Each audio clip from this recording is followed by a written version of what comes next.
Eh bien, bon, bonsoir à tous. Donc, on est ravis de vous recevoir à nouveau ici, aussi nombreux en plus. Voilà, du coup, je voulais remercier à la fois Matteo Merzagora qui a insisté à ce qu'on repasse un format live, alors que moi j'avais un peu peur au départ, donc je sais très bien, et aussi les fonds et SPCI qui ont financé la poursuite de ces conférences.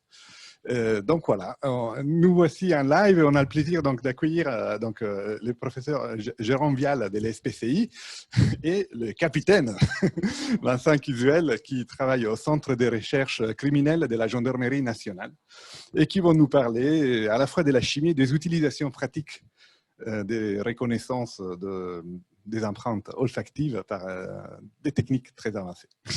Merci. Merci Mathéo. Je ne sais pas si vous m'entendez bien. Ouais. Alors, donc je commence par me présenter. Donc, je m'appelle Jérôme Vial. Donc, Mathéo, il a été gentil, il m'a donné un peu plus de grade, il m'a monté en professeur. Donc, je suis maître de conférence. Donc, je travaille dans un département qui s'appelle Chimie, Biologie, Innovation. Et je suis dans un service qui s'appelle le laboratoire Sciences Analytiques, Bioanalytique et Miniaturisation.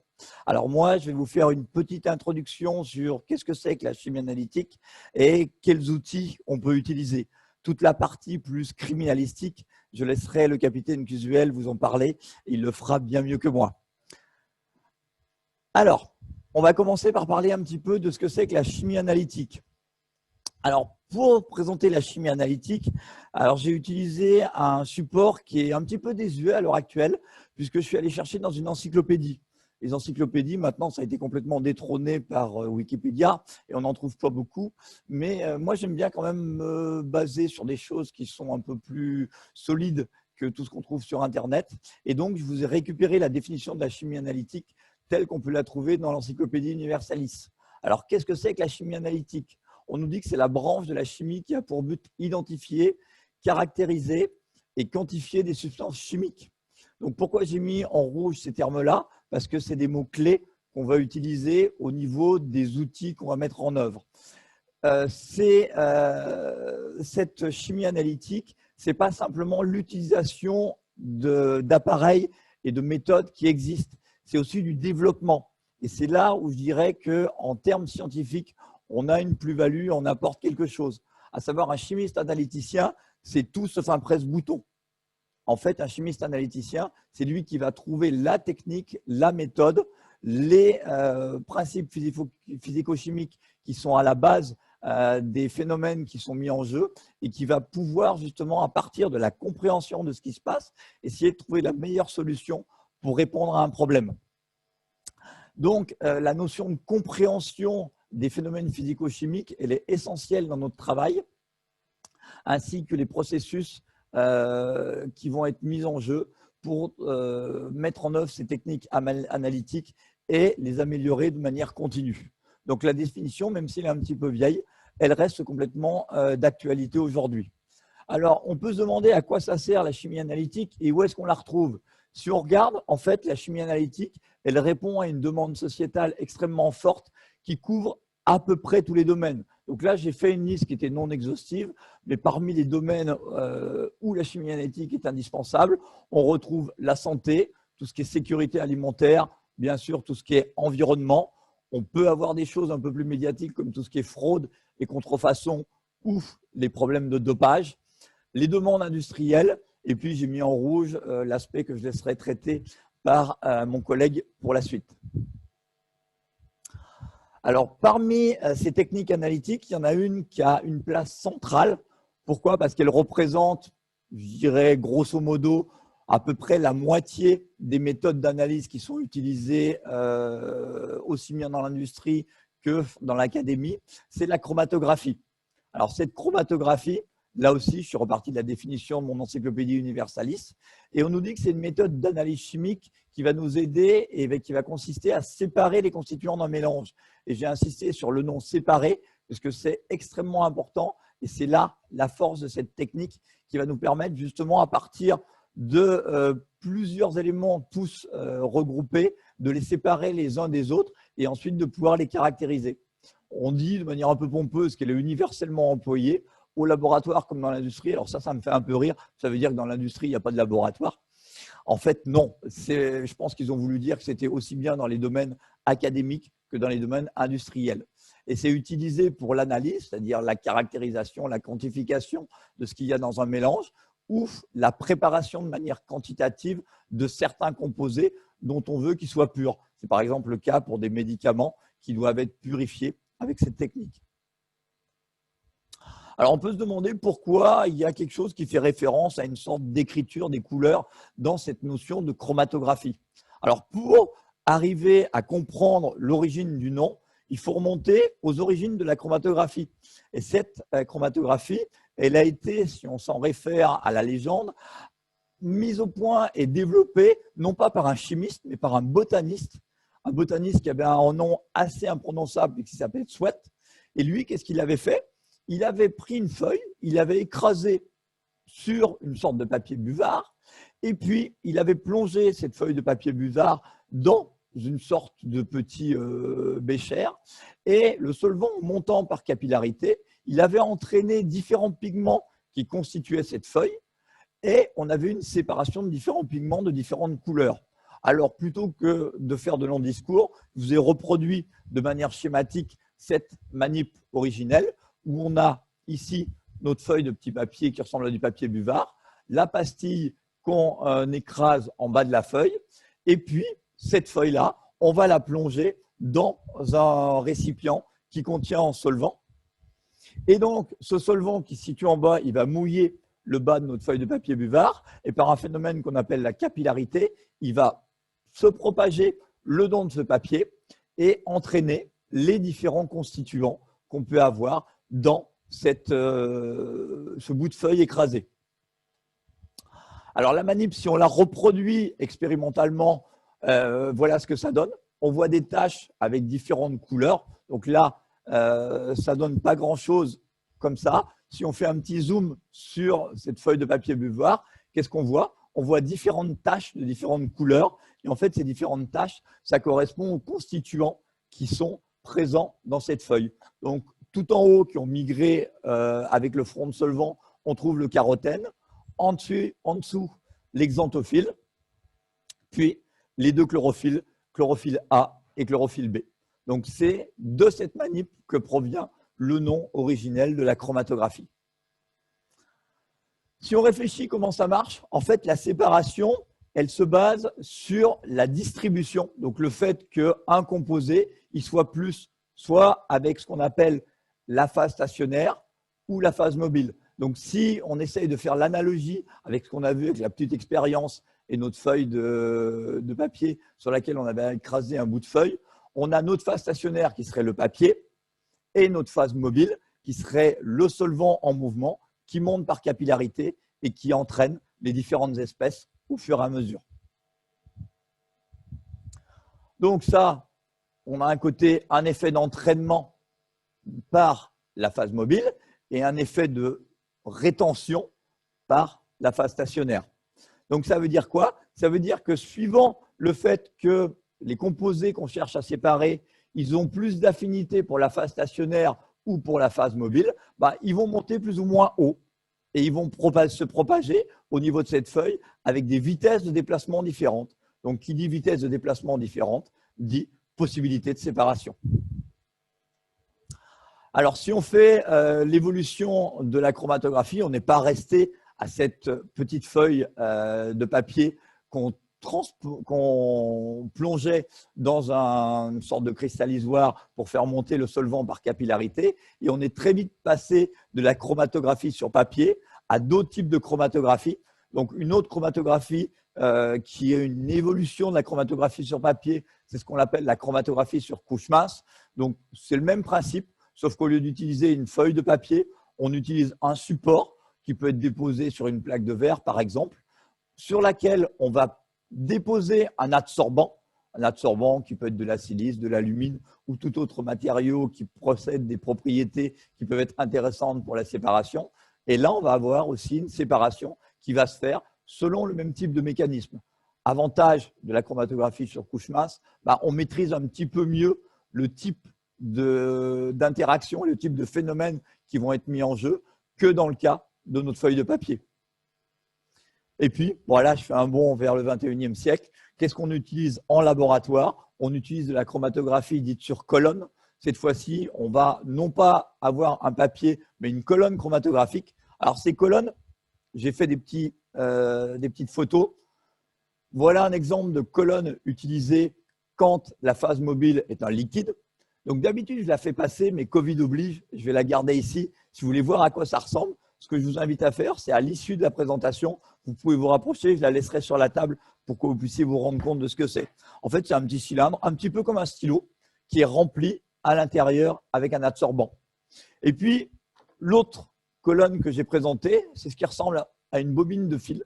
En fait, c'est ce qu'on appelle une colonne capillaire et c'est ce qu'on utilise quand la phase mobile, ce n'est pas un liquide mais un gaz, puisqu'on peut faire également de la chromatographie en utilisant un fluide qui va entraîner les composés, qui va être sous forme gazeuse. Donc là, en fait, c'est une bobine qui est faite d'un tube capillaire avec des dimensions caractéristiques de l'ordre de la centaine de microns en termes de diamètre interne.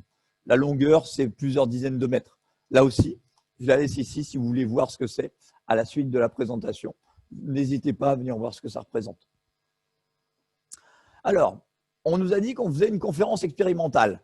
Donc, dans l'idéal, j'aurais voulu emmener une chaîne chromatographique et vous faire une séparation de chromato ici.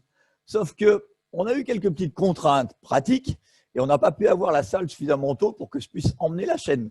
Comme ça représente quand même un certain poids et c'est assez fragile, je n'ai pas voulu prendre le risque et donc je me suis un peu débiné et je vous ai fait, avec l'aide de Fabrice, un petit film. Si j'arrive à le remettre. Voilà. Donc, je vais lancer le petit film et puis on va le commenter ensemble. Donc, ici, on a un exemple de chaîne chromatographique. Cette chaîne chromatographique, elle est constituée de différents modules. Et là, ce qu'on voit qui est blanchâtre, c'est la colonne. C'est l'endroit où va se faire la séparation.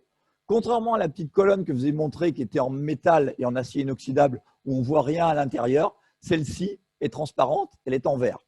Ça, c'est le mélange de colorants qu'on va vouloir séparer.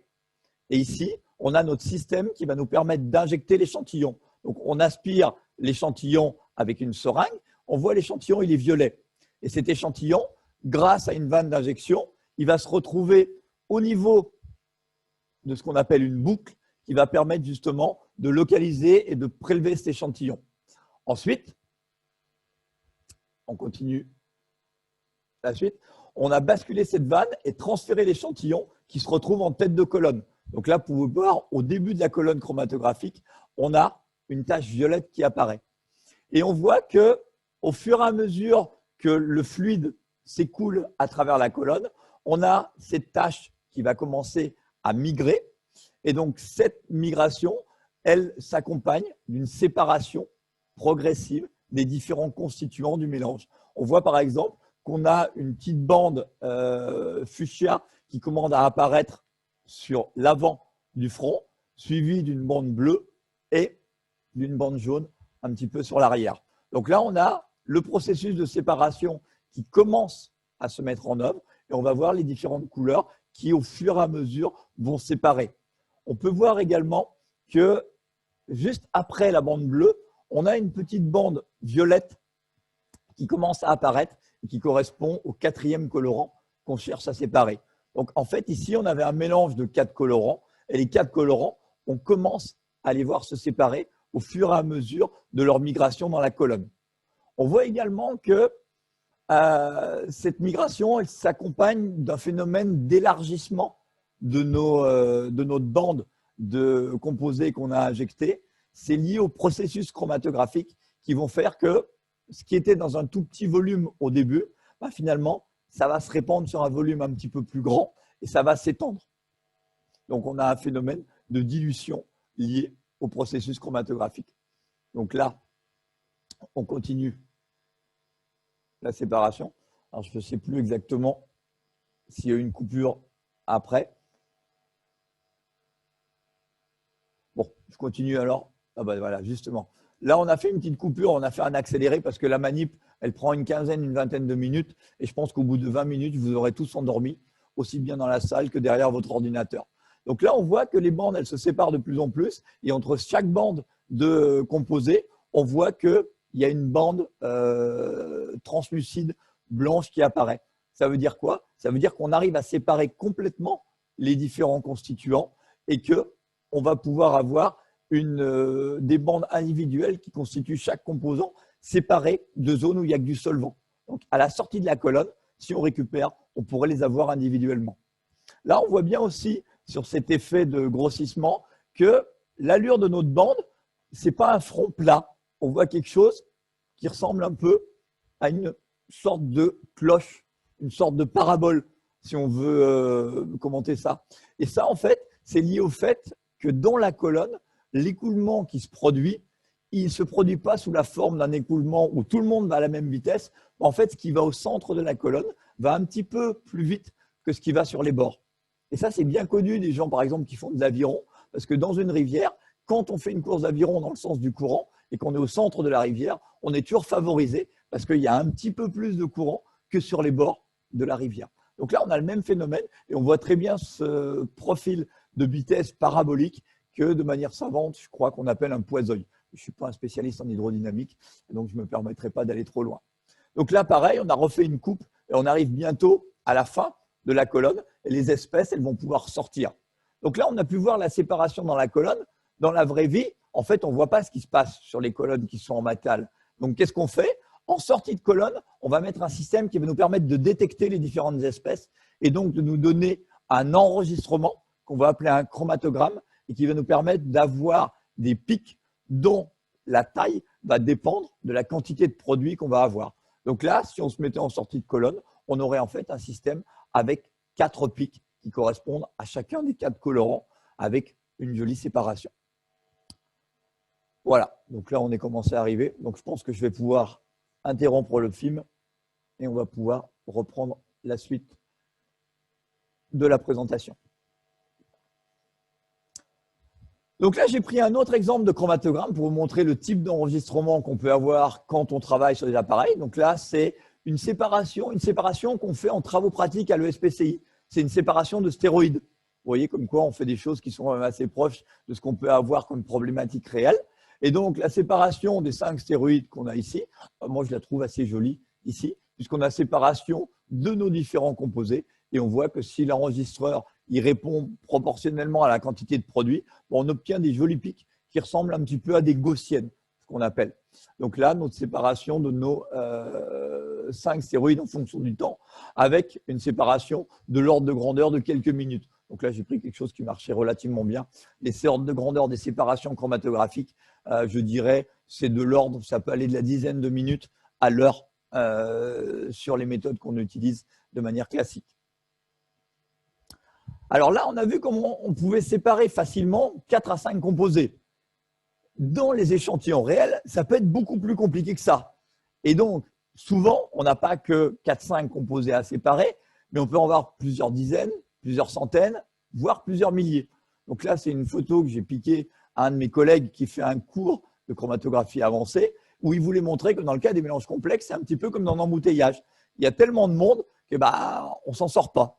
Donc, qu'est-ce que ça comment ça peut se traduire d'un point de vue chromatographique?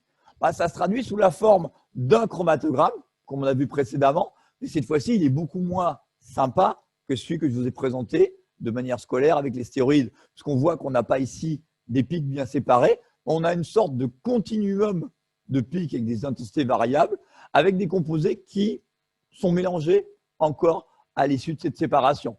Donc, pour prendre un exemple de mélange complexe, j'ai pris par exemple une coupe pétrolière, ce qui est relativement classique. Et dans une coupe pétrolière, on peut facilement trouver plusieurs centaines, voire plusieurs milliers de composés, suivant le type de coupe pétrolière à laquelle on s'intéresse.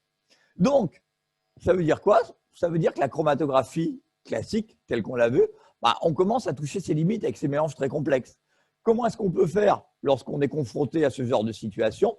Eh bien, une solution, c'est de dire, au lieu de faire une seule séparation, je vais en faire 2. Et donc, au lieu de faire une séparation selon un type de mécanisme, je vais coupler 2 séparations. Et donc, je vais non plus avoir une dimension de séparation, mais 2 dimensions de séparation. Et donc, je vais avoir non plus une ligne pour la séparation, mais un plan. Et donc là, on rentre dans le domaine de ce qu'on appelle la chromatographie bidimensionnelle. Donc cette chromatographie bidimensionnelle, ça marche un petit peu de la même façon que l'autre. J'ai pris un exemple tout bête avec un mélange de différents composés qui ont différentes tailles et différentes formes. Donc, je me dis, si par exemple, sur la première dimension, je fais une première séparation selon un critère. Le critère que je vais utiliser, en mettant en œuvre les bonnes interactions physico-chimiques, ça va par exemple être la taille de mes molécules. Donc, je vais pouvoir séparer sur la première dimension selon la taille de mes molécules. Donc là, j'ai une première séparation selon un premier critère. Ça veut dire quoi? Ça veut dire que là, j'ai quand même des composés qui sont ensemble. En technique, on dit qu'ils sont co-élués puisqu'ils sont élués en même temps. Donc, tout ce qui a la même taille, grosso modo, ça sort au même endroit. Comment est-ce que je peux m'en sortir? Eh bien, il faut que je me débrouille pour coupler à cette première séparation selon la taille, une seconde séparation selon un autre mode. Et cet autre mode, ça va être par exemple la forme. Et là, dans ce cas-là, je fais une double séparation et j'ai un plan de séparation qui va me permettre de démultiplier les possibilités et donc le nombre de composés que je vais pouvoir analyser. Donc typiquement, sur le chromatographie unidimensionnelle où on a une séparation maximum, si on optimise, de quelques dizaines de composés, là, on va passer à une séparation de quelques dizaines de composés sur la première dimension, multiplié par une séparation de, même si on est beaucoup moins performant sur la seconde dimension, mettons de 5. Donc, on a, mettons, une dizaine à l'extrême 100 fois 5. On passe à une capacité de séparation, ce qu'on appelle une capacité pic, parce que nous, on aime bien parler de pic, qui va être cette fois-ci non plus de quelques dizaines, mais de plusieurs centaines. Donc ça, c'est le principe de la chromatographie multidimensionnelle. Alors ça, c'est un schéma schématique schématisé, mais qu'est-ce que ça peut donner si je repars, par exemple, de ma coupe pétrolière qui me donnait quelque chose qui n'était pas tout à fait satisfaisant et que je fais ça en bidimensionnel? Eh bien, ça donne ce genre de jolie image. C'est-à-dire qu'on a une représentation dans l'espace avec sur le premier axe de la première dimension la séparation selon un critère. Là, ici, on a mis en œuvre de la chromatographie en phase gazeuse bidimensionnelle. Donc, par rapport aux conditions qu'on a choisies, sur la première dimension, on a fait une séparation selon les températures d'ébullition. Donc, en gros, plus ça bout tôt, plus ça sort tôt. On appelle ça la volatilité. Et une séparation sur la seconde dimension selon un critère qui est plus lié à la polarité. La polarité, en gros, c'est le fait que le composé il ait plus d'affinité pour l'eau ou pour l'huile. Un composé polaire sera bien dans l'eau. Un composé qui ne sera pas polaire, il sera bien dans l'huile. Donc là, j'ai simplifié, mais ça donne ce genre de séparation. Donc, qu'est-ce qu'on voit? On voit que sur ce plan de séparation, on a des pics avec différentes intensités. Donc là, on a utilisé un petit logiciel qui nous permettait d'avoir des différentes couleurs. Donc, c'est assez joli, ce type de représentation. Je dirais, c'est encore plus joli si, comme grâce à un de mes étudiants, on arrive à le faire tourner dans l'espace et à voir sous différents angles ce que ça peut représenter. Donc, on voit là les différents pics et justement le nombre de composés qu'il peut y avoir. On passe de quelque chose, on a l'impression qu'on avait quelques dizaines de composés, à là, quelque chose où on voit plusieurs centaines avec des composés majoritaires et des composés minoritaires qui se présentent sous la forme de tout petits pics. Alors, on va arrêter ça.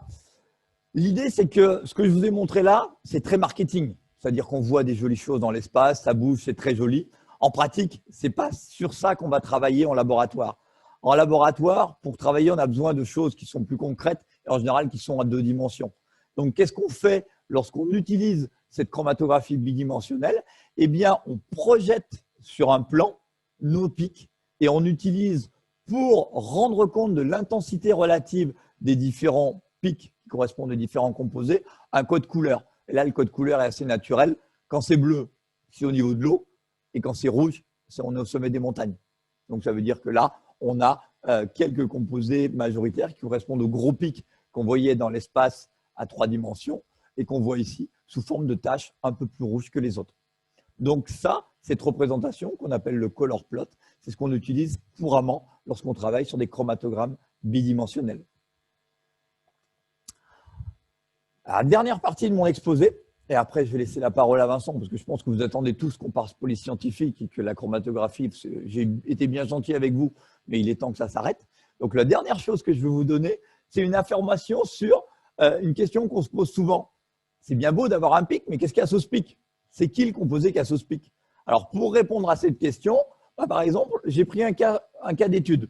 J'ai pris un pic que j'ai entouré en rouge ici. On me demande qu'est-ce qu'un sauce-pic.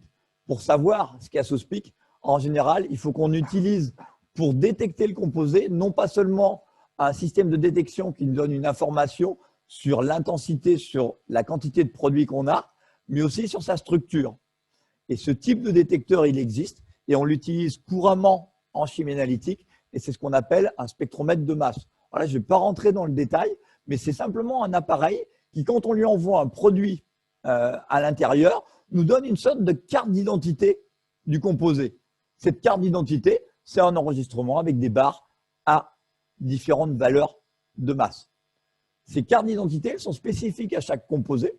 Et donc, à partir de là, en comparant ce qu'on obtient expérimentalement, parce que ça, c'est ce qu'on appelle le spectre de masse expérimental qui correspond au composé que j'ai entouré, et bien, en comparant cette valeur qu'on a obtenue expérimentalement à des choses qui sont tabulées dans des librairies et qui nous disent, bah, tiens, à partir de ce que vous avez observé là, bah, le logiciel de comparaison nous dit qu'il y a des chances que ça ressemble à ce spectre de référence ici.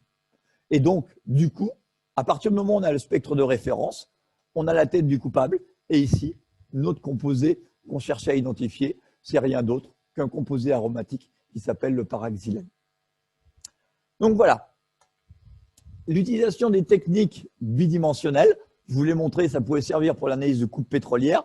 Ça a plein d'autres applications. On le retrouve également dans la parfumerie, dans la recherche de composés organiques volatiles, marqueurs de pollution. On le retrouve par exemple lorsqu'on peut travailler sur les huiles alimentaires et les composés dégagés par ces huiles alimentaires. De manière générale, j'ai mis un tiret avec tous les omiques. Vous savez, c'est très à la mode de parler de omiques. On parle de protéomiques, on parle de génomique et ainsi de suite. Donc, toutes ces techniques multidimensionnelles, elles s'adaptent parfaitement à ces échantillons qui contiennent à chaque fois des centaines et centaines de composés. Donc, j'ai rajouté 3 petits points. Et puis, j'ai laissé maintenant la transition toute faite pour Vincent, la police scientifique, et il va vous expliquer comment on a utilisé ces techniques. Je vous remercie de votre attention et je me tais.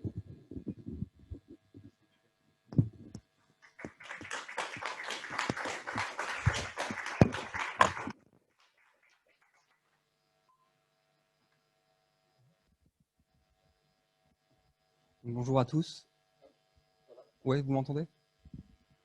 Donc bonjour à tous, merci d'être venus si nombreux, en tout cas, ça fait plaisir. Et pour rebondir sur la transition de Jérôme, on va peut-être parler un petit peu d'odoromique, si je peux me permettre l'invention. Mais voilà, donc je vais essayer de vous présenter un petit peu ce sur quoi on travaille donc à l'IRCGN, donc l'Institut de recherche criminelle de la Gendarmerie nationale, donc ici situé à Pontoise, donc notamment sur la comparaison d'empreintes olfactives pour réussir à identifier une personne. Donc, juste la petite slide de propagande. Donc, bon, à l'IRCGN, on est à peu près 500 personnes, donc gendarmes, civils, qui travaillons donc, sur un site vraiment tout récent, donc à Pontoise, qui a été bâti, enfin livré en tout cas en 2015.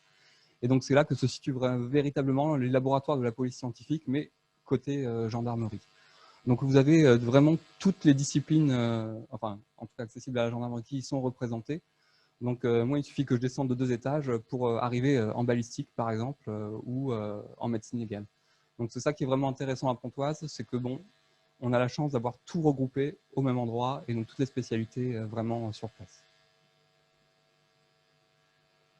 Donc, voilà, différents départements. Donc, ça va des empreintes digitales au département documents, à même tout ce qui est donc, informatique, électronique, signal image-parole pour la reconnaissance de voix, par exemple. On a ensuite tout ce qui est beaucoup plus chimique, notamment la toxicologie qui parle beaucoup, le département balistique que j'ai évoqué, et le département où je suis, donc le département environnement, incendie, explosif, donc, qui est principalement constitué de chimistes analyticiens. Donc le contexte de cette étude, c'est le suivant. En fait, il y a plusieurs années, alors je veux dire on s'est demandé, mais Jérôme notamment s'est posé la question de savoir comment est-ce qu'on pouvait réussir finalement à identifier une personne grâce à son odeur. Comment est-ce qu'on pouvait réussir à l'utiliser comme une trace individualisante? Parce que finalement, avec tout ce qu'on voit à la télé, avec les séries et tout ça, eh bien, les gens sont de plus en plus attentifs aux traces qu'ils vont pouvoir laisser derrière eux sur une scène de crime. Et donc, finalement, il y a 20 ans, vous n'auriez pas imaginé quelqu'un laver à l'eau de Javel pour effacer les traces d'ADN. Alors que maintenant, bah, c'est le cas. Donc finalement, on essaie de se tourner vers des nouvelles traces pour réussir à vraiment individualiser et identifier une personne. Donc l'odeur humaine, voilà, ça marche pour les chiens. Enfin, je pense que vous l'avez tous vu, si vous avez des animaux, les chiens sont vraiment formidables. Et puis on les voit, en tout cas nous, travailler tous les jours, que ce soit pour la recherche de produits accélérants ou d'autres thématiques. Et ils sont aussi extrêmement doués pour la recherche de personnes, notamment la recherche de personnes disparues, donc dans différentes affaires. Nous, on a essayé au laboratoire de faire la même chose, mais avec des outils analytiques. Alors, hop, je n'ai pas réussi à virer le... Donc, de revenir de faire vraiment une stratégie analytique complète pour réussir à corroborer les informations que va apporter le chien. Parce que finalement, un chien, c'est bien beau, mais si vous retrouvez une personne, vous n'allez pas pouvoir mettre la personne en prison juste parce que le chien a été reniflé. D'accord ? Vous ne serez jamais sûr à 100% que le chien a été reniflé la personne parce que c'était lui qui a tué, je sais pas, monsieur X quelque part, ou si parce que le chien n'avait plus envie de jouer, ou qu'il avait un petit creux et que vous aviez mangé un sandwich au poulet le midi. Donc finalement, au bout du compte, vous êtes toujours face à ce dilemme, la parole d'un suspect ou de quelqu'un qui va être potentiellement incriminé contre la parole d'un animal. Donc là, vous vous rendez bien compte que devant un tribunal, ça ne peut pas tenir. Donc, notre problématique est de réussir à confirmer, à corroborer les informations que va apporter le chien devant les tribunaux en apportant plus de force probante, donc notamment grâce à des outils analytiques. Donc, une stratégie complète qui va du prélèvement, donc grâce à une petite phase absorbante. Donc, pareil, elle est sur le bureau. Bon, c'est tout petit, par contre, ça tient dans ce petit flacon. Donc, une phase absorbante qui va nous permettre de récolter l'odeur. Donc, c'est la phase de prélèvement de l'échantillon. Donc habituellement, on fait un protocole où, en tout cas pour la phase de R&D, où on fait frotter chaque sujet 4 petits barreaux de polymère pour avoir 4 échantillons prélevés en même temps. D'ailleurs, j'ai des préleveurs dans la salle. Merci encore. Une fois qu'on a ce petit barreau de polymère, on a donc notre échantillon. Chaque échantillon va donner un chromatogramme. Donc ça, Jérôme vous a expliqué tout à l'heure à quoi ça ressemblait. Et voilà, vu que c'est l'embouteillage en début de colonne chromato, on a utilisé de la chromatographie gazeuse bidimensionnelle. Donc c'est le GC croix GC que vous voyez à l'écran, et de la spectrométrie de masse, le MS, pour l'identification des molécules. Et vous avez, je vous ai mis à côté donc un petit chromato miniature, parce que vous en avez déjà vu plein. Mais voilà, c'est à peu près le genre d'empreinte, si vous voulez, qu'on va récupérer après. Une sorte de cartographie avec plein de tâches. Donc après, nous, notre but, ça va être de déterminer que sont ces tâches et finalement, est-ce que ces tâches peuvent nous permettre de différencier des personnes. Et donc ça, c'est toute la phase traitement de données qui est encore en cours et c'est un gros morceau. On travaille dessus. Donc finalement, qu'est-ce que l'odeur? Parce que à part vous dire que c'était compliqué, que c'était l'embouteillage, je ne vous ai pas dit grand-chose pour l'instant dessus. Donc il faut savoir que finalement, on dit l'odeur, mais déjà l'odeur, c'est une perception qui est totalement subjective. Qu'est-ce que c'est? C'est quelque chose que vous allez sentir. Après, ça va dépendre de qui sent. Quelqu'un va sentir telle odeur, une autre personne va en sentir une autre, etc. Ça dépend aussi de votre odorat. L'odorat humain n'est pas le même que celui des animaux, etc. etc. Donc globalement, c'est un abus de langage, c'est quelque chose qu'on va dire tout le temps, mais il faut imaginer ça comme un cocktail de molécules. Alors je dis plusieurs molécules, mais plusieurs centaines de molécules, et donc ils vont avoir des origines extrêmement différentes. Ça peut être donc des molécules qu'on va classer d'odeur primaire, donc celles-là, on va supposer qu'elles sont génétiquement déterminées et donc elles vont être vraiment caractéristiques d'un individu. Pareil, empiriquement, on se dit que c'est ça que le chien renifle et réussit à discriminer pour réussir à trouver une personne. Le problème, c'est que nous, on fait de la chromato, on n'a pas l'odorat du chien et c'est mélanger tout ça à des molécules qui vont appartenir à l'odeur secondaire. Celles-là, ça va être des molécules qui vont avoir un comportement beaucoup plus variable, mais qui vont quand même être sécrétées par votre organisme. Je pense par exemple quand vous avez peur, ou quand vous avez mangé des choses spéciales, qui n'a pas mangé d'asperges dans cette salle. Enfin voilà, toujours des petites choses qui vont venir se rajouter à votre chromatogramme et à votre odeur primaire. Et le pire de tout, j'ai envie de dire, c'est finalement l'odeur tertiaire. Parce que voilà, les savons, les cosmétiques, tout ce que vous pouvez vous rajouter, les odeurs également de l'environnement, vont venir se greffer là-dessus. Et là, ça ne va pas être des composés endogènes qui sont sécrétés par votre organisme, mais des composés exogènes, donc qui viennent de l'extérieur et qui vont venir se rajouter encore une fois à cette empreinte et la compliquer encore plus. Donc finalement, je vous ai dit également que l'odorat, c'était compliqué, que ça dépendait de la personne. Voilà, vous connaissez tous le concept clé-serrure dont on parle, notamment pour les enzymes, pour ceux qui font un peu de biologie.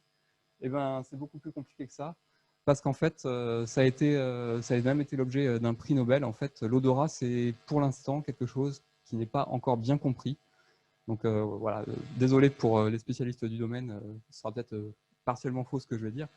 Mais dans tous les cas, vous avez finalement un récepteur olfactif qui va être activé par plusieurs types de molécules et une molécule qui peut activer plusieurs récepteurs. Donc là, vous imaginez déjà la complexité. Là, on parle d'une molécule ou de plusieurs types de molécules. Donc imaginez des centaines et des centaines de molécules pour réussir à trouver le bon récepteur olfactif, etc. etc. Donc voilà, c'est vraiment très, très complexe. Donc nous, cette odeur, on a décidé de la prélever d'une manière toute simple, finalement, parce qu'on ne va pas se servir de notre nez. Mais on va se servir donc, du petit barreau de polymère qui est dans ce tube, donc, que vous voyez normalement assez bien sur la photo. Et on va travailler de deux manières. La première, ça va être le prélèvement dit indirect. Ce petit barreau de polymère, en fait, on va l'utiliser pour prélever les molécules avec une pompe. Donc l'air qu'on va aspirer, en fait, les molécules qui sont dessus vont venir se coller dessus. C'est ce qu'on appelle de l'adsorption. Donc en fait, les molécules d'intérêt, finalement, qu'on veut prélever, vont ensuite être collées sur le petit bout de polymère. L'intérêt de ce petit bout de polymère, c'est qu'il tient dans une cartouche ou dans le petit tube que je vous ai montré tout à l'heure, et qu'on peut insérer ça facilement dans une pompe portable et même transportable qu'on pourra emmener juste dans sa poche, sur le terrain, dans une mallette, etc. Donc ça, on a un partenariat avec la société Chemlis. On a déposé un brevet pour développer vraiment un système de pompe qui va permettre de maximiser l'information récoltée et de récupérer un maximum de choses des prélèvements qu'on souhaite faire. Donc ça, c'est encore en cours. Et je ne peux pas vraiment tout vous montrer pour l'instant parce que bon, y a le brevet, mais quand ce sera sorti, peut-être l'année prochaine, pourquoi pas. Donc concrètement sur le terrain, je vais vous montrer un petit exemple. Donc on avait pris par exemple le téléphone portable dernière génération de ma stagiaire il y a quelques années. Donc on avait mis dans une chambre de prélèvement en verre. Cette chambre de prélèvement, non, on rigole, mais elle avait vraiment un téléphone dernière génération. Donc cette chambre de prélèvement en verre, on va la connecter à la pompe et on va venir aspirer pendant 15 minutes à 200 ml minute. Donc là, c'est ce que je vous disais tout à l'heure, l'air qui est contenu dans la chambre va venir directement dans la petite cartouche et les molécules vont venir se coller dessus. Ensuite, on s'est dit, on va pas s'arrêter là, on va prendre l'échantillon et on va le mettre au frigo pendant 1 mois. Voilà, on s'est dit un peu de défi. Et donc, qu'est-ce qu'on a fait? Ensuite, on a emmené mon ancienne stagiaire dans un parc et on lui a fait faire un chemin du point A au point B. Donc là, vous imaginez, on trace une piste. Et le lendemain, le jour J, on a ramené ma stagiaire au point B. Et qu'est-ce qu'on a fait? On a emmené un Saint-Hubert, spécialisé dans la recherche de personnes disparues. Donc le Saint-Hubert, c'est la Rolls-Royce des chiens pisteurs. Ils ont un odorat, je n'ai même pas de chiffres à vous donner, mais c'est beaucoup de fois plus développé que le nôtre. Et là, vous imaginez que le prélèvement a été fait 30 jours en amont, d'accord, que la piste a été faite la veille, sachant que ce jour-là, il y avait eu du vent la nuit et tout. Et le chien a quand même tracé la piste sans sourciller et l'a retrouvée, mais sans même hésiter un instant. Donc ça c'est un petit exemple assez marrant finalement parce que ça vous montre les capacités du chien qui sont vraiment incroyables et exceptionnelles. Et nous, voilà, on essaye en tout cas avec ce petit bout de polymère de se rapprocher de ça pour la suite. Donc ça, c'est le prélèvement indirect. Ensuite, on a le prélèvement direct. Donc là, vous voyez, j'ai fait le cobaye en frottant 4 Sorpstar dans les mains. Donc là, on peut imaginer après, par exemple, sur le terrain, qu'en pratique, ça va être un gardé à vue, quelqu'un dont vous voulez prélever l'odeur. Vous allez dans ce cas-là, s'il est en face de vous, le prélever de manière directe et vouloir le comparer à un prélèvement que vous auriez fait de manière indirecte sur un téléphone se retrouver sur une scène de crime ou juste à l'air ambiant, l'odeur qui serait restée sur place. Donc voilà toute la problématique criminalistique qui est en face de nous et à laquelle on doit essayer de répondre. Donc pour ça, on a travaillé étape par étape et on s'est vraiment concentré déjà sur le prélèvement direct. Pourquoi direct? Parce que c'est plus facile. Donc on a déjà une méthode optimisée donc en thermodésorption, la chromatographie gazeuse bidimensionnelle et à la spectro de masse. Donc ça, je ne repasse pas dessus, Jérôme vous l'a présenté tout à l'heure. Et on a lancé 2 études. Donc une première sur l'étude de la variabilité de l'odeur au cours du temps. Parce que bon, voilà, c'est toujours la question, est-ce que vous gardez la même odeur tout au long de votre vie? Donc ça, c'est encore une question à laquelle on essaie de répondre. Empiriquement, on peut dire que oui, ou peut-être, ou en tout cas sûrement, parce que le chien y arrive. Après, d'un point de vue vraiment scientifique, avec des outils analytiques, on n'est pas encore capable de répondre à cette question. D'un autre côté, on a constitué un panel de plusieurs centaines de personnes et on est arrivé aujourd'hui donc à quasiment 600 individus et plus de 2000 chromatogrammes dans notre base de données. Donc voilà, on est assez content d'avoir réussi à enrichir le panel autant parce que ça permet vraiment de faire après des statistiques dessus et d'avoir des résultats peut-être un peu plus probants. Donc voilà l'appareil, à quoi ça ressemble. Donc ce magnifique thermodésorbeur que vous voyez sur la droite, avec ensuite donc la chaîne analytique ici. Donc ça ressemble un peu à ce que Jérôme vous a montré tout à l'heure, sauf qu'ici on n'a pas des colonnes pour la liquide, on a des colonnes capillaires comme ça pour la chromatogaz. Et vu qu'on est en bidimensionnel, ben, à l'intérieur il y a 2 colonnes qui sont couplées avec un modulateur. Et derrière donc la spectro de masse qui permet d'identifier les molécules. Donc voilà, donc, je vous disais qu'on avait créé notre panel avec un protocole standardisé, avec un kit de prélèvement, et qu'on faisait frotter donc, aux volontaires pendant 15 minutes 4 petits sorbstars. Et donc on a vraiment demandé à toutes les âmes charitables de bien vouloir faire frotter dans leur entourage des gens pour réussir à avoir un panel le plus diversifié possible. On a également été faire des campagnes dans des écoles, donc notamment à l'ESPCI, on est venu l'an dernier, à l'ISIPCA, qui est une école de cosmétique à Versailles avec qui on travaille également. Et les différents techniciens d'investigation criminelle aussi qui nous ont pas mal aidés, qui étaient venus en stage à l'IRC. Du coup, 2 objectifs principaux pour cette problématique criminalistique. La classification, c'est-à-dire finalement, est-ce qu'à partir d'un chromatogramme ou d'une odeur, vous êtes capable de dire, bah, tiens, c'est un homme de 40 à 50 ans et il habite à la campagne? Est-ce que c'est un fumeur? Est-ce que... voilà, plein de questions. Est-ce qu'il a les cheveux bruns? Voilà, plein de questions auxquelles vous pouvez essayer de répondre. Ça, c'est l'une des approches. La deuxième, c'est l'individualisation. L'individualisation, c'est ce que je vais vous présenter rapidement pour terminer cette conférence. C'est finalement réussir à dire est-ce que les 2 chromatos, notamment que j'ai en face de moi, appartiennent ou non à la même personne. Donc pour ça, ben, voilà, je ne pouvais pas ne pas terminer sans vous montrer un peu de stats, parce que bon, Jérôme vous a montré toute la partie analyse, il vous a bien dit que ce n'était pas du presse-bouton, et c'est vraiment pas du presse-bouton, parce qu'en plus de toute cette partie au labo, il y a toute la partie traitement de données, et vous savez bien qu'avec les nouvelles technologies, on a de plus en plus d'informations, et plus il y a d'informations, plus c'est difficile à traiter. Et donc avec de la bidimensionnelle, là, on n'est pas sur des centaines de milliers de composés comme sur les coupes pétrolières, mais on atteint quand même les milliers. Donc vous imaginez 2000 chromatogrammes avec des milliers de composés dans chacun, voilà, ça commence à devenir vraiment compliqué à traiter. Donc pour ça, on a besoin de stats. Donc ici, les stats vont nous permettre de dépouiller, entre guillemets, nos différents chromatogrammes et de déterminer si ils appartiennent, on en prend 2, on pioche 2 chromatos et on se demande est-ce qu'ils appartiennent ou pas au même individu. Donc ça, ce sont les 2 hypothèses de travail, H0 et H1 qui sont écrites en dessous. Et donc ensuite, on va j'allais dire tout simplement calculer des distances entre les chromatogrammes. Je vous passe les détails. Mais en gros, plus ils sont éloignés, moins il y a de chances qu'ils appartiennent à la même personne. Voilà, donc on va utiliser ici notamment une approche bayésienne qui permet d'avoir des résultats assez prometteurs. Donc je n'ai pas présenté les derniers, Isabelle, je suis resté sur ce qu'on avait mis dans la dernière publi. Donc voilà, on a réussi finalement à séparer. Vous voyez, donc grosso modo, vous avez ici en rose la distribution de tous les couples de chromatogrammes qui appartiennent à la même personne. Et vous voyez qu'ils sont séparés des chromatogrammes en bleu, de la distribution des couples de chromatogrammes qui appartiennent à des personnes différentes. Mais qu'il y a quand même un petit recouvrement entre les 2 distributions. C'est-à-dire que si entre 2 chromatogrammes inconnus, j'obtiens une distance de 0,5, Ah, voilà, vous avez quand même un petit doute. Par contre, si j'ai une distance de 1, vous allez dire, voilà, j'ai plus de chances que ces deux chromatogrammes appartiennent à des individus différents. Donc voilà, grosso modo, avec les mains, ce qu'on essaie de faire ici avec les statistiques. Donc des résultats plutôt prometteurs, parce qu'avec moult optimisation, on a réussi à avoir plus de 98% de réussite et de taux de bien classé sur les couples de chromatogrammes qu'on a testés. Donc voilà, en bref, en un mot, on a ce petit bâtonnet de polymère, le Sorpstar, qu'on peut utiliser donc pour un prélèvement direct sur un suspect, un gardé à vue, en prélèvement indirect associé à une pompe, pour une analyse au laboratoire.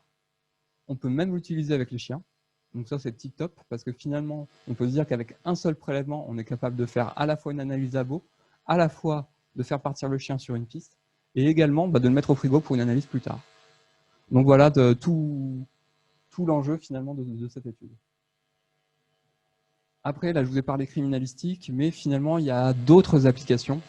Donc, notamment, on travaille en partenariat avec l'Institut Curie sur le projet CADOG, avec le cancer du sein, donc qui est un gros projet, en tout cas pour la détection de marqueurs qui pourraient permettre ici de caractériser un cancer.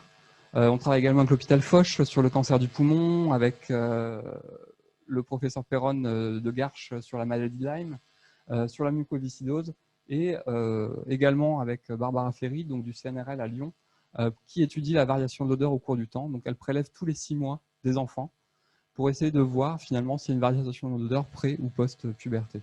Donc voilà, donc ça c'est quelques partenariats qu'on a pour essayer finalement de développer ce projet. Donc voilà, je vous remercie pour votre attention. Et un grand merci aussi donc, à nos partenaires, donc Chemlis, avec qui on travaille sur la pompe, Isabelle Rivals de l'équipe de statistiques appliquées qui est là, et donc de l'ESPCI, et puis l'Institut Curie, avec qui on travaille beaucoup sur le projet CADOG. Et merci à vous pour votre attention.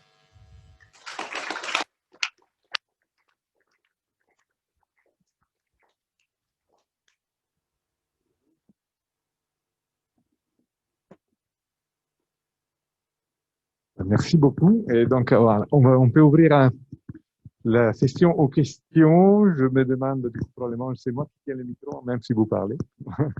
Et je ne sais pas s'il y a une logistique prévue pour les questions Zoom aussi, où on peut peut-être voir s'il y a des questions. Entre-temps, on commence en live, bien sûr.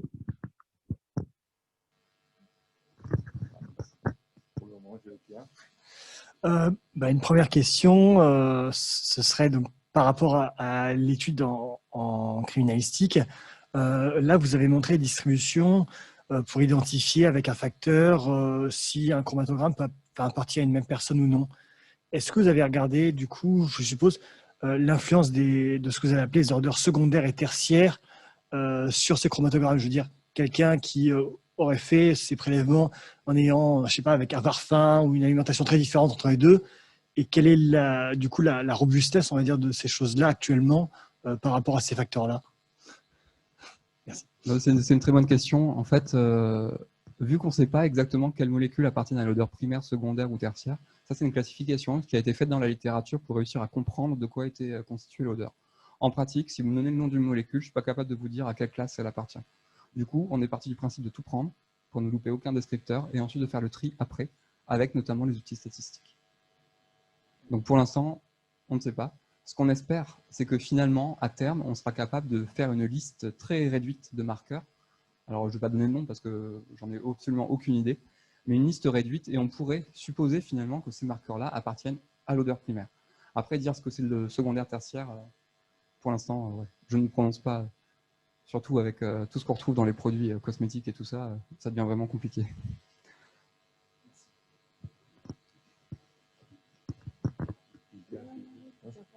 Je n'ai pas bien compris le rôle du chien. Est-ce que le rôle du chien, c'est sur la scène de crime de vous permettre de recueillir ce que vous avez appelé le prélèvement indirect de manière précise, c'est-à-dire là où est passé le supposé criminel? Ouais. Est-ce que c'est bien ça? Non, pas du tout, mais ça c'est ma faute. Je m'en suis rendu compte en le disant que ça passait un peu du coq à l'âne. En fait, le chien, c'est ce qui nous a permis empiriquement de nous dire ça marche. Enfin, l'odeur, elle est là. on veut essayer de l'utiliser. En pratique, à l'heure actuelle, le chien est utilisé, donc en utilisant l'odeur. Par contre, on est incapable de dire ce qu'il sent et de comprendre ce qu'il sent. Donc, on ne peut pas dire, voilà, le chien a reniflé tant de molécules de l'odeur primaire et c'est ça qui a permis de le mettre sur la piste d'un tel. Ça, pour l'instant, ce n'est pas possible. Donc après, il y a des gens qui travaillent dessus, notamment Barbara Ferry, que j'ai cité tout à l'heure, qui avait fait d'ailleurs une présentation très intéressante sur le cerveau des chiens, avec l'odorat, l'olfaction, etc. Et en fait, le chien nous sert de base de travail. À l'heure actuelle, le chien là, il nous a servi en fait à valider le fait que sur le SorbStar, sur le petit bout de polymère, on avait réussi à prélever quelque chose. Parce que finalement, voilà, nous on fait nos manips au labo, on se dit ah cool, on a prélevé l'odeur. En pratique, s'il n'y a rien dessus ou si le chien ne veut pas partir à partir du polymère, on se dit on n'est pas prêt d'y arriver avec nos appareils analytiques, sachant qu'il est plus sensible et beaucoup plus performant. Donc là, le chien pour nous c'est une sorte de preuve de concept du prélèvement. On se dit au moins on est sur la bonne piste parce que à minima, le petit barreau de polymère fonctionne avec le chien. Donc c'est pour ça qu'on a utilisé le chien après sur les scènes. J'espère que ça a répondu à votre question.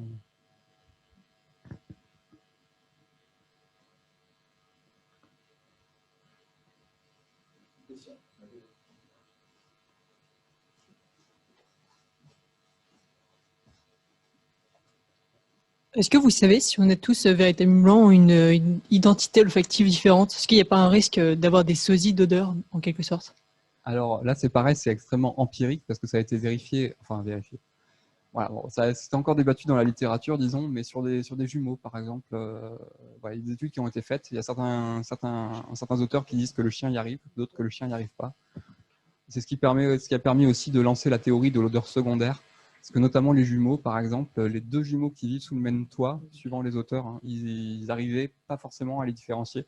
Alors que deux vrais jumeaux, mais qui ne vivaient pas sous le même toit, le chien y arrivait. Donc voilà, pareil, ça complexifie encore la question par rapport à l'odeur secondaire, parce que finalement, ici, c'est ça que le chien utiliserait pour les différencier.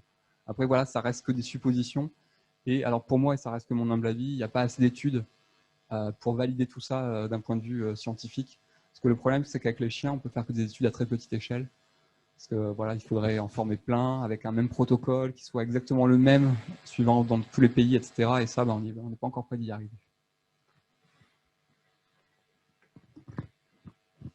Entre-temps, j'informe aussi les gens qui nous suivent sur Zoom qu'ils peuvent poser des questions par écrit et qu'on pourra y répondre directement.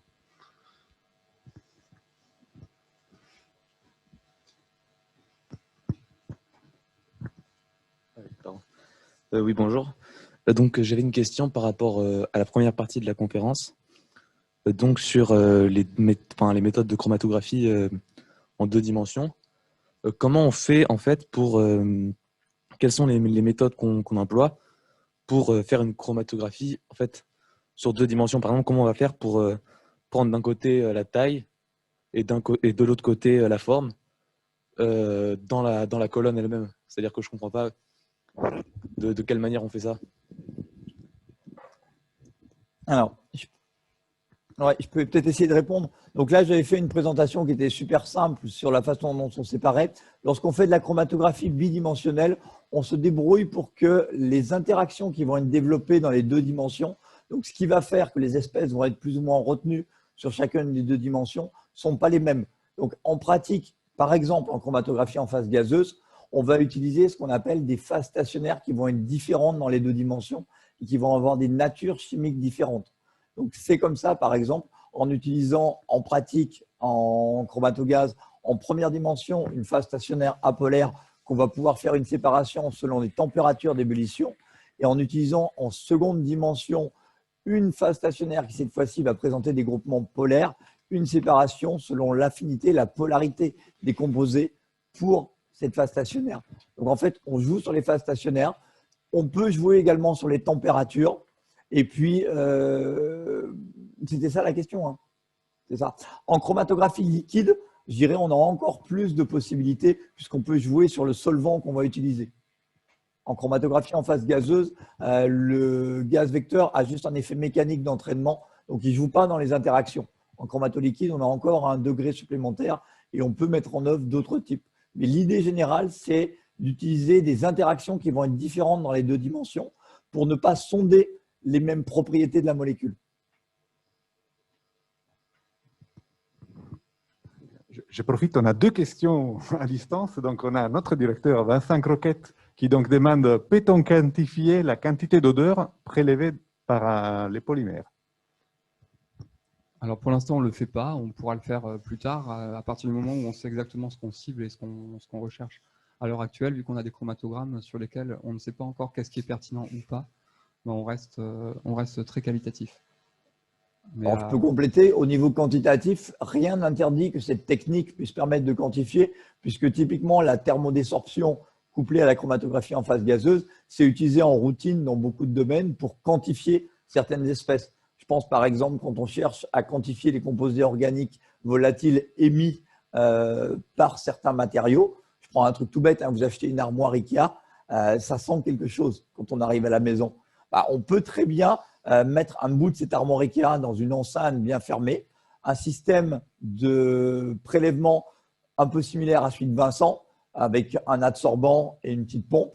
Et en fonction du volume qu'on prélève, on est capable de quantifier, par comparaison à des références, la quantité qu'on en a prise. Ce n'est pas utilisé dans le cas de l'empreinte olfactive à la gendarmerie, c'est utilisé dans d'autres domaines où on utilise des approches similaires, non pas cette fois-ci pour découvrir s'il y a un suspect, mais simplement pour savoir quelle quantité de composés on peut avoir ou quelle quantité de composés peuvent être relargués par des matériaux.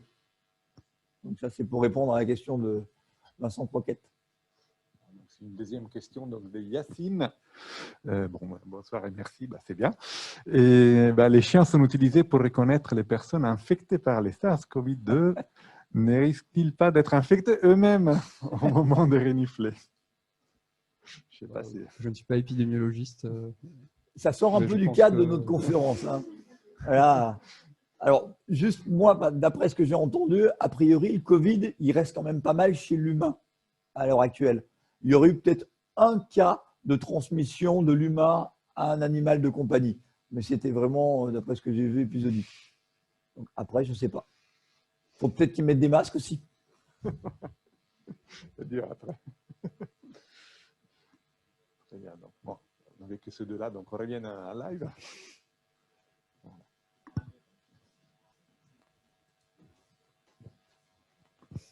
C'était moi. Moi, je me demandais tout simplement où en était la recherche en fait sur cette thématique chez nos voisins européens ou à l'international. Est-ce que vous vous êtes un peu peut-être inspiré de ce qui se faisait ailleurs? Est-ce que le début de la réflexion s'est basé sur quelque chose qui existait déjà? Et qu'est-ce qui se passe? Est-ce qu'il y a des synergies qui peuvent se créer? Où est-ce que vous en êtes à peu près par rapport à ce qui se passe dans le monde, quoi? Alors, c'est un sujet un peu particulier parce qu'en fait, il y a très très peu de publications dans ce domaine-là. Il y a les Américains qui publiaient pendant un moment, mais ils ont arrêté il y a 2-3 ans, on n'en entend plus parler. Donc on ne sait pas si c'est parce qu'ils ont abandonné, mais bon, vu que le professeur qui travaille dessus publie dans un tout autre domaine, donc en fait, je me demande s'ils n'ont pas changé d'axe entièrement. Après, en pratique, oui, parce que j'ai fait ma thèse avec Jérôme dessus et on s'est forcément inspiré de ce qu'on a vu dans la littérature également pour essayer de développer notre mais je crois que l'idée de l'empreinte olfactive, on peut faire un cocorico, on était parmi les premiers. Oui. Si on regarde ce qui a été publié dans la littérature, pour une fois, on n'était pas à la traîne, on ne prenait pas le train en marche. Oui, non, ça c'est sûr. Oui. Ce que vous nous avez raconté, c'était donc les expérimentations. Est-ce qu'on a fait des essais sur des cas réels, sans s'en servir naturellement? Non, pas encore. Pas encore. Enfin, à part sur nous au labo, mais ça reste... Il n'y a pas encore de coupable chez vous, non? Non.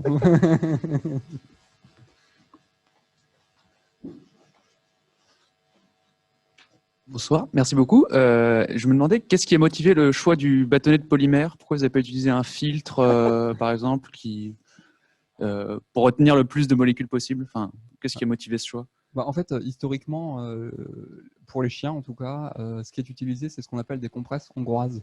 C'est des sortes de compresses stériles, un peu plus grosses, et qui sont enduites de paraffine, qui sont mises sur des sièges automobiles, par exemple, pendant plusieurs heures recouvertes de papier d'alu. Et ça vous permet de récupérer l'odeur, entre guillemets. Pour les chiens, c'est utilisé par la police dans ce qu'ils appellent l'odorologie canine. Ils vont mettre ces compresses dans un bocal et ensuite ils vont la présenter aux chiens et ça marche très bien. En pratique, d'un point de vue analytique, quand on essaie d'analyser ces compresses au labo, bah, vous voyez les chromatos, ça c'est les chromatos propres. En fait, les chromatos qu'on a avec des blancs de compresses hongroises, bah, ça ressemble à des chromatos comme ça. C'est-à-dire qu'en fait, à la fin, on ne sait plus ce qui vient d'où. Et c'est tellement pollué qu'on ne peut absolument pas les interpréter. L'avantage de ce petit barreau de polymère, c'est il est vraiment multiple en fait, parce que d'une part, il est petit, il est facile d'utilisation, on peut le mettre dans une pompe, on peut le frotter dans les mains, voilà, c'est facile, c'est non invasif. Et l'autre avantage, c'est qu'il est jetable. C'est-à-dire que d'un point de vue criminalistique, encore une fois, c'est vraiment important, parce que voilà, si je fais frotter un tel avec le Sorpstar et qu'ensuite je dis bah, attendez, je vais le nettoyer au laboratoire et puis je vais faire frotter une deuxième personne derrière, qui me dit qu'il n'y a pas des résidus d'odeur. Vous voyez, des choses comme ça. Donc à la fin, pareil, devant les tribunaux, on perd en force probante, d'où l'intérêt d'utiliser des choses qui sont vraiment jetables. Et puis après, voilà, c'est pas très cher pour une phase absorbante non plus. Bon, après, Vincent, si tu te souviens bien, dans ta thèse, il y avait toute une partie, on avait exploré toutes les solutions possibles Oui, on essayait plein de pour trucs, hein. prélever les échantillons. Et donc, il a testé de la compresse, du bandeau, des films polymères qu'on se mettait sur la peau. Donc, il a subi plein de manips qui n'étaient pas forcément super sympas. Et à la fin, il m'a dit « Ah non, finalement, le barreau, c'est bien. » Oui, oui, oui.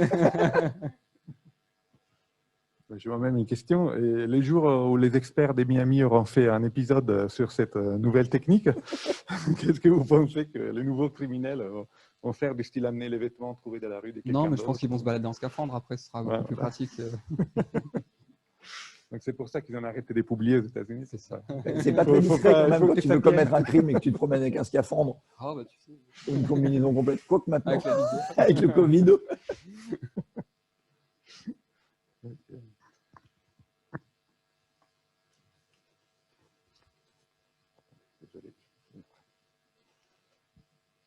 Alors, est-ce qu'il y a des expériences qui ont été faites avec des personnes, enfin une même personne qui changeait radicalement de régime, de mode de vie, pour voir si les chiens pouvaient quand même détecter cette personne-là ou pas? Ou par exemple, est-ce que quelqu'un sent pareil avant ou après avoir un cancer, notamment avec K-Dog?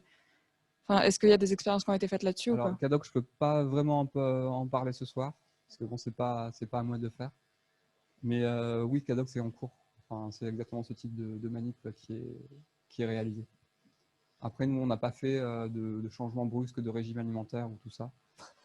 C'est vrai qu'on pourrait, il y a plein, c'est une très bonne idée. Déontologiquement, c'est pas très facile. Il y a plein de choses à faire. Mais encore une fois, il faut un panel représentatif pour que ce soit vraiment, vraiment intéressant. Et vu qu'on n'a pas encore délimité et fixé notre liste de descripteurs, en fait, une fois qu'on l'aura, finalement, cette liste de descripteurs, on pourra faire toutes ces manips pour essayer de tester leur robustesse et voir comment est-ce qu'ils vont se comporter au cours du temps chez une même personne, suivant le régime, et puis vraiment voir ceux sur lesquels on peut vraiment compter. Donc ça, oui, c'est plein de choses à faire derrière. Il faudra peut-être des modifications des lois une fois que ça fonctionnera pour permettre l'utilisation. Ah bah sûrement. Hein?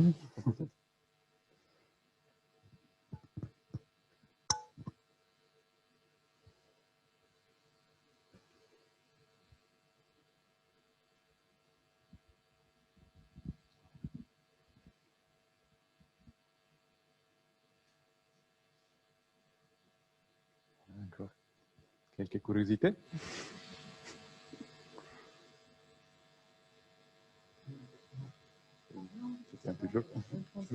Ma curiosité, c'est que mais vous n'êtes peut-être pas possible d'y répondre. C'est est-ce qu'il y a des recherches sur les cellules olfactives du chien dans le même esprit? J'ai envie de vous dire oui, après j'ai plus les références exactes en tête, mais je sais que l'équipe notamment de Barbara Ferry il travaillait beaucoup pendant un moment là-dessus pour essayer de comprendre. Et puis après, j'avais lu des thèses de veto là-dessus où ils essayaient vraiment de comprendre quels sont les mécanismes en jeu dans le cerveau du chien, l'olfaction, les récepteurs en jeu, etc. Donc oui, il y a des travaux qui sont menés. Après, on passe plus sur du vétérinaire justement et ça sort un peu de mon domaine.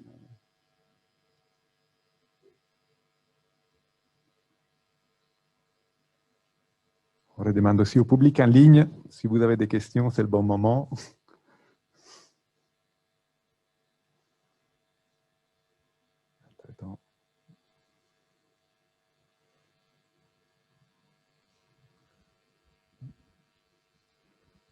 épuisé toutes vos curiosités. Si c'est le cas, on va remercier beaucoup Vincent et Jérôme. On a vraiment appris beaucoup de choses. Merci. Et je profite un moment pour vous annoncer la suite, si tout va bien.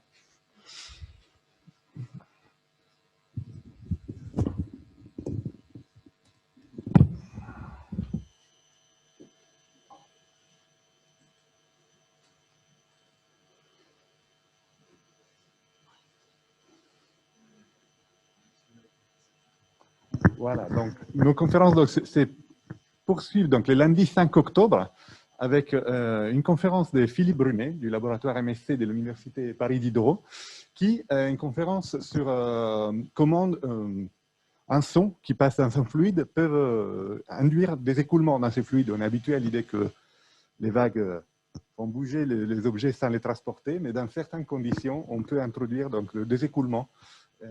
Donc voilà, c'est un sujet de recherche assez récent. Et lundi 2 novembre, on aura donc Cyril Touzé, qui devrait venir de Bordeaux, j'espère qu'il pourra, même si bon, je pense que l'affectation n'est pas bonne. Et donc, il va nous parler du son des gongs et des cymbales, en réalité en nous montrant comment même dans un objet solide qu'on imagine dans des vibrations assez simples et harmonieuses, on a en réalité potentiellement une turbulence analogue à celle qu'on pourrait avoir dans un fluide agité, et que ça va amener vraiment la caractérisation du son, de la richesse du son des percussions. Donc ça, bon, moi, en tant que musicien, j'attends chaleureusement cette conférence où je pense qu'on va être encore une fois bien étonné. Voilà, et donc on vous remercie beaucoup et on vous dit à bientôt donc, pour la suite de nos conférences expérimentales. Bonne soirée à tous.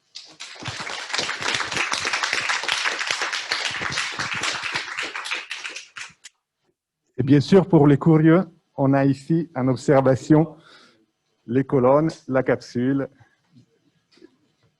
et notre capillaire.